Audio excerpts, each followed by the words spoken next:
Tariq bin Ziyad वो अजीम Fatih है जिन्होंने दुनिया का नक्शा ही बदल डाला था। आपने अपनी मुख्तसर सी फौज के साथ एक बहुत बड़ी फौज को शिकस्त से दुचार किया और स्पेन में इस्लामी हुकूमत कायम की। आपने ये सुना होगा कि कामयाबी कश्तियाँ चलाने से मिलती है। ये माकूला तारिक बिन ज़ियाद से मंसूब है। आज की इस वीडियो में मैं तारिक बिन ज़ियाद की ज़िंदगी पर बात करूँगा। मैं हूँ मोहम्मद सबी और आप देख रहे हैं Shahri facts YouTube channel. Tariq bin Ziyad उन फातिहीन में से एक हैं जिन्होंने अपनी बहादुरी, शुजाअत और ईमान की बदौलत दुनिया का नक्शा ही बदल डाला था। Tariq bin Ziyad Fatih Spain के नाम से जाने जाते हैं, यानी अंदलुस को फतह करने वाले। आप अफ्रीका के रहने वाले और बर्बर नस्ल से ताल्लुक़ रखते थे। आप अफ्रीका के गवर्नर मूसा बिन नसीर के नायब थे। जंगी फ़नून में दिलचस्पी रखते थे, इसीलिए आपने अपनी कम उम्री में ही जंगी फ़नून और तराइक सीख लिए थे।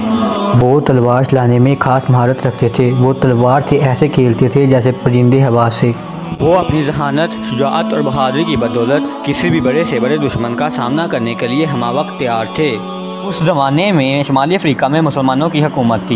इस्लामी सल्तनत में अमन व सुकून बहाल था, जबकि इसके बरक्स यूरोप के मुल्क स्पेन और पुर्तगाल में रोडरा की हुकूमत थी, जिसने अवाम पर बहुत जुल्म कर रखा था। बादशाह, उसके वज़ीर और सिपाही सब मगरूराना और अमीराना ज़िंदगी बसर कर रहे थे, जबकि बेचारी अवाम बेहाल थी। माउंट जूलियन शाह रोड रंग का एक वाली था।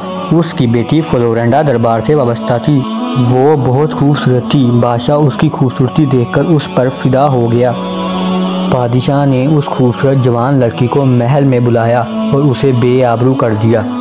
बेटी ने बाप को इत्तला दे दी। बाप बेटी को लेने के लिए बादशाह के सामने हाजिर हुआ।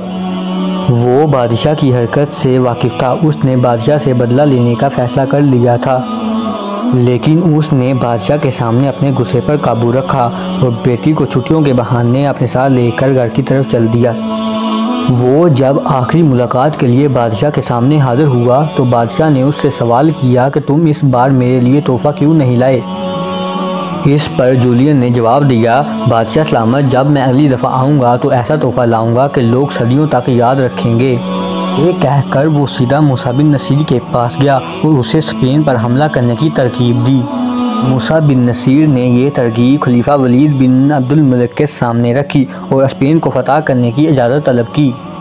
खलीफा वलीद बिन अब्दुल मलिक ने इजाज़त दे दी। इजाज़त मिलने के बाद मूसा बिन नसीर ने अपने नायब फातिह तारिक बिन ज़ियाद को 7000 जानसारों का लश्कर देकर स्पेन की तरफ रवाना किया। तारिक बिन ज़ियाद बुलंद हिम्मत और फ़र्ज शनास इंसान थे। तारिक बिन ज़ियाद ने बतौर सिपहसालार 7000 जानिसारों के साथ अफ्रीका के जनूबी साहिल की तरफ पेशकदमी की। वो अंदलस यानी स्पेन की एक पहाड़ी के करीब उतरे, जो बाद में जब्राल्टर के नाम से मशहूर हुई। जब्राल्टर को अरबी में जबल तारिक कहा जाता है, जिसके मायने हैं तारिक का पहाड़। उधर रोड राग 1 लाख फौज लेकर मुसलमानों से मुकाबले के लिए निकला। तारिक बिन ज़ियाद ने मूसा बिन नसीर से मज़ीद मदद का मुतालबा किया, जिस पर मूसा बिन नसीर ने 5000 फौज रवाना की। यूँ मुसलमानों की फ़ौज अब 12000 जानिसारों पर मुश्तमिल थी। मुसलमानों की फ़ौज तलवारों और नेज़ों से लैस थी, जबकि उनके मुकाबले में 1 लाख फ़ौज थी, जिनके पास घोड़े और काफ़ी तादाद में असलहा मौजूद था। यानी ज़ाहिरी तौर पर मुसलमान कमज़ोर नज़र आ रहे थे, लेकिन वही होता है जो मंजूर खुदा होता है। इतनी बड़ी फ़ौज देखकर मुसलमानों की फ़ौज घबरा गई। ये देखकर तारिक बिन ज़ियाद ने ऐसा कदम उठाया कि वो एक तारीख बन गई। जी हाँ दोस्तों, मुसलमानों की आंखों में खौफ देकर तारिक बिन ज़ियाद ने तमाम कश्तियाँ जला डालीं। मुसलमान अब इस हालत में थे कि उनके सामने दुश्मन था और उनके पीछे समुंदर। अब मुसलमानों के पास सिर्फ 2 रास्ते थे, या तो वो दुश्मन से मुकाबला करते हुए बहादुरी से शहादत को गले लगाते या डूब कर बुज़दिली की मौत मरते। तारिक बिन ज़ियाद का ये कदम नहायत हैरत अंगेज़ लेकिन मुफीद साबित हुआ। कश्तियाँ जलाने के बाद तारिक बिन ज़ियाद मुसलमानों से मुखातिब हुआ तो कहा, मुसलमानों गौर से सुन लो, अब तुम्हारे पास वापसी का कोई रास्ता नहीं। अब अज़्म हिम्मत के सिवा कोई चारा नहीं। अब तुम बहादुरी से लड़ो ताकि कामयाबी तुम्हारे कदम चूम ले और तुम सुरखरू हो सको। तुम यहाँ अल्लाह के हुक्म पर दीन को सरबुलंद करने आए हो। तुम जो अज़म करोगे अल्लाह उसमें तुम्हारी मदद करेगा। ये यकीन रखो कि अल्लाह तुम्हारे साथ है और वो जो करेगा तुम्हारे हक में बेहतर है, क्योंकि जो अल्लाह पर यकीन और भरोसा रखते हैं वो कभी नाकाम नहीं होते। अगर मैं मारा जाऊं तो आपस में झगड़ा मत करना, अल्लाह की राह में आगे बढ़ो, दुश्मन पर टूट पड़ो और तब तक लड़ो जब तक कि जजीरा फतह ना कर लो। तारिक बिन ज़ियाद के खुतबे ने मुसलमानों के खून को गरमा दिया और उनमें जोशो वल्वे की एक नई रूह फूंक दी। दोनों लश्करों में मुकाबला हुआ। बिलाखिर तारिक बिन ज़ियाद ने अपने ईमानी जज्बे और अल्लाह ताला की मदद के साथ अपने कलील लश्कर के साथ कसीर लश्कर पर गालिब आ गए और जनूबी स्पेन को तारिक बिन ज़ियाद ने फतह कर लिया। मुसलमानों ने पेशकदमी जारी रखी और स्पेन के कई अहम इलाकों पर कब्जा कर लिया। मुसलमान उंडलस की तारीखी फतह के बाद 800 साल तक इस पर हुक्मरानी करते रहे।